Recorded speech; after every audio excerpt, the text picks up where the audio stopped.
Hello, my name is Pastor Dalton, and this year for our Vacation Bible School, we did a throwback all the way to 2004, Lava Island from group curriculums. And behind us, we see here a giant volcano, but what's most exciting about this year is our giant volcano outside. Now, I know it isn't giant compared to a real volcano, but it is 5 feet tall. We made it out of paper mache. We put some expanding foam on there to kind of make it all textured, and then, of course, we just painted it. But what I've done as an incentive for the kids this year is that the louder they are, the crazier they are, the more they have fun, the more they learn, the larger this volcano is going to explode. So what I want to show you right now is kind of a behind the scenes of how I went about making this explosion. And this explosion is fairly simple. It's kind of something that's a typical science experiment, science demonstration. It's called elephant's toothpaste. You can look it up elsewhere. But I want to show you guys exactly how I went about it, what ingredients I used to make this explosion this year.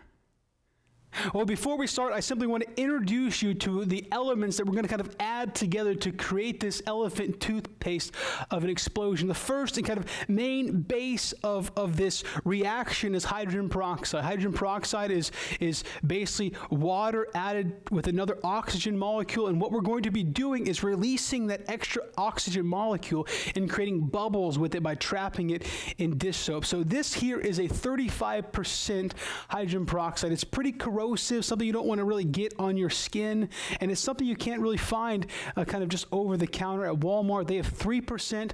So finding something like this, you're going to have to probably find it online or maybe in a health food store or some sort of beauty supply type store. Along with that, we have dish soap. Again, we're going to be using this to kind of make the bubbles and trap the oxygen. And then added to this solution over here on this side, we're going to add the food coloring. Of course, it's a lava explosion, so we have red here that we're going to be adding.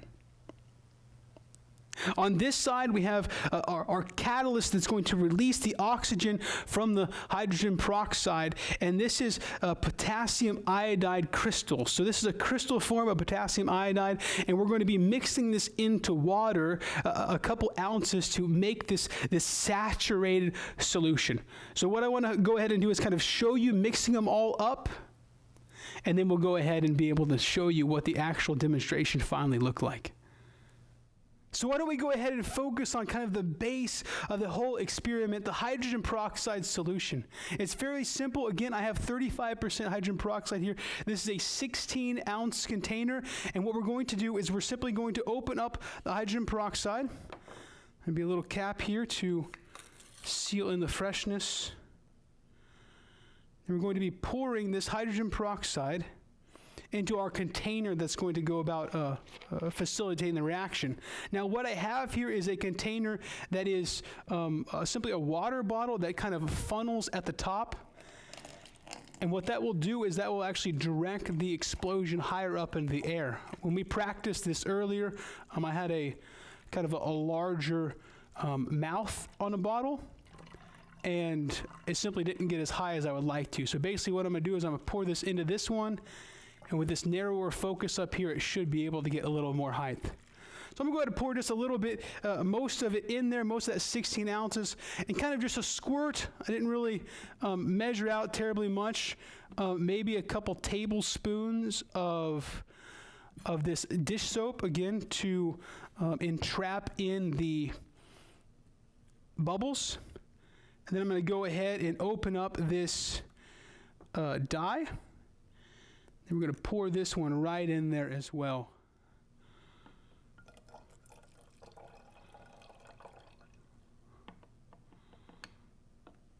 Then I'm going to add the rest of the hydrogen peroxide. Then I'm going to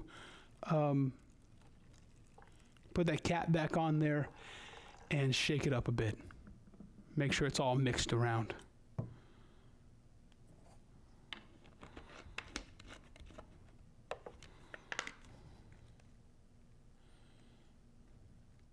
And now that we have the base hydrogen peroxide solution done, we're actually going to simply hydrate and make a water solution out of this potassium iodide crystals.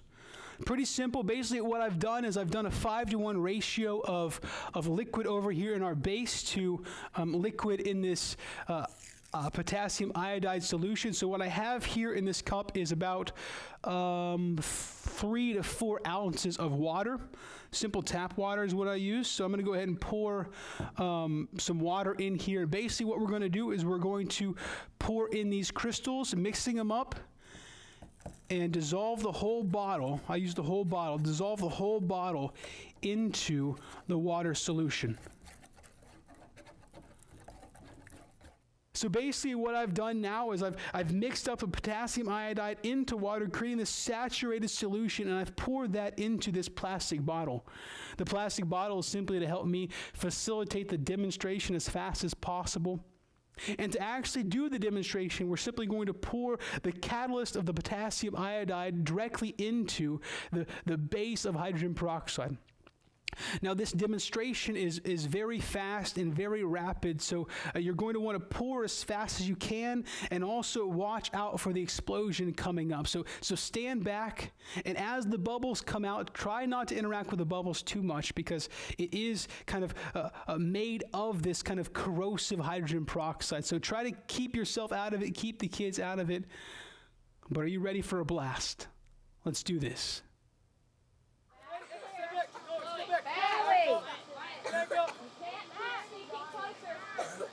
We need to be singing or something.